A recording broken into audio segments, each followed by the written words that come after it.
How to make a caricature in Photoshop.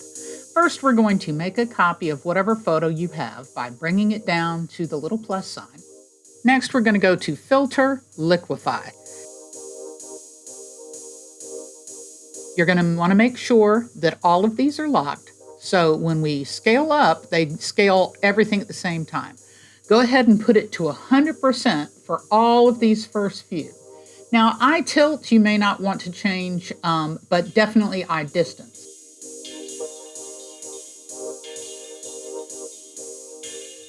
We're going to make the smile. The upper lip goes to the right. The lower lip goes to the left. Go ahead and change the width and the height. This really makes her smile big. You can look at the jawline and some of the other features depending on what you're working with. Now that's about as far as Adobe can take it. I like to use the bloat tool to give her a little bit more cheeks. Make the eyes even bigger than Adobe did.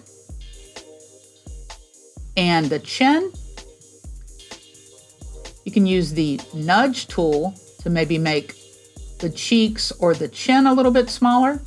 And I like to make their teeth even bigger. Make sure you use your bracket keys to make your brush bigger or smaller, and then just lightly click a couple of times and make the teeth bigger than they were before.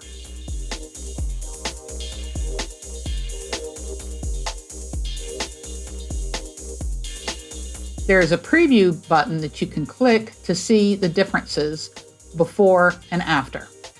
When you've got that looking the way you want, you can go ahead and hit OK and exit out of Liquify. Now grab your Lasso tool and just do a general lasso around the head. We're going to Control-C, Control-V, and it puts it on its own layer. And we're going to free transform that, Control-T, and make it bigger than it was before. And kind of try and put it where it needs to go. And you can see we see the edges. That's okay. We're going to add a layer mask. White to reveal, black to conceal. So now with a soft brush, we're going to get rid of the outside stuff that we don't want to see. Don't worry too much about the hair right now. We're going to go back.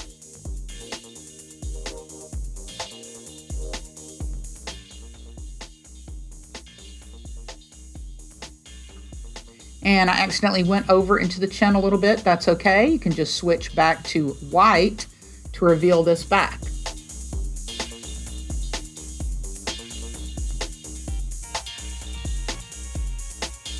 Now, once we get that looking the way we want, we're going to make sure we're on our original layer, go back to the lasso tool and just grab some hair.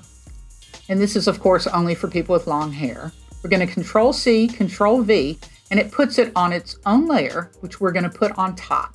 Now we can use Transform to make this bigger.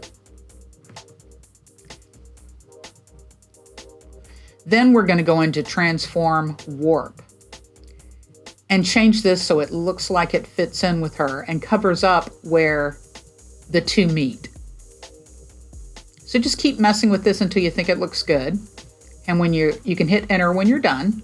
Once again, we're going to use a layer mask, white to reveal, black to conceal, and conceal where the two layers meet. Make sure there's no overlap in the shoulders or on the neck. Before, after. Pretty good. And now let's do the same with the other side. Lasso tool. Control-C to copy, Control-V to paste.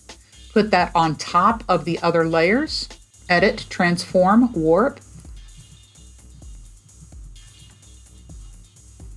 And of course, a layer mask, white to reveal, black to conceal.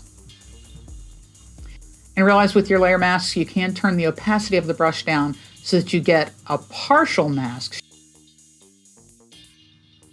And now I'm going to put the original up on top so it covers up everything and I can see a before and after.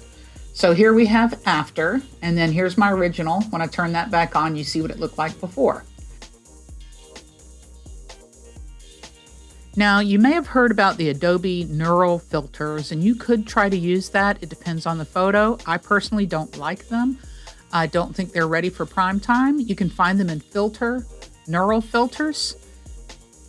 Basically, it's using the AI to do what we just did. So you can see Smart Portrait is in beta. One thing is it takes a while because the AI has to think, but let's go ahead and turn her happiness all the way up. And you can see it swirling. It's going to take a minute. I'm going to go ahead and output this to a new layer so we can compare. I just don't like what it does. So there she is after, before. It may work on some photos. So that was in filter, neural filter. So you could try both with Liquify if you wanted. And I'm sure it will be getting better as Adobe works on it. Pretty easy. It didn't take us that long, about 5 minutes.